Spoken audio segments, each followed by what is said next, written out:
Supreme court ने कहा है कि आईएसआई के साबिक सरबराह lieutenant general retired Faiz Hameed के खिलाफ इंतहाई संगीन नौयत के इल्जामात को नजरअंदाज नहीं किया जा सकता, क्योंकि अगर ये इल्जामात दुरुस्त साबित हो गए तो मुल्की इदारों की साख को नुकसान पहुंचाएंगे।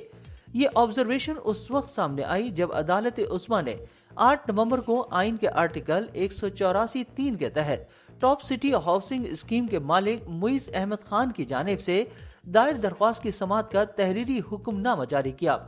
दरख्वास्त गुजार ने इल्जाम लगाया था कि आईएसआई के साबिक सरबराह ने अपने ओहदे का गलत इस्तेमाल किया और lieutenant general retired Faiz Hameed के हुक्म पर उनके और उनके खानदान के खिलाफ जराइम का इर्तिकाब किया गया। नवंबर को होने वाली समाअत के दौरान चीफ जस्टिस काजी फाइज ईसा,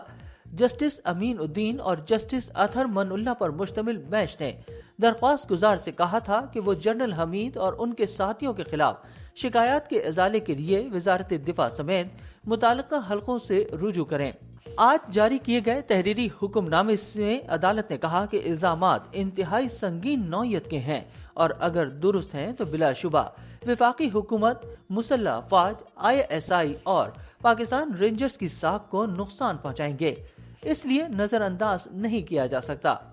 तहरीरी हुक्मनामे में इस बात पर भी रोशनी डाली गई कि आर्टिकल 184(3) के तहत दर्ज मुकदमात की नौयत दीगर मुकदमात से मुख्तलिफ है।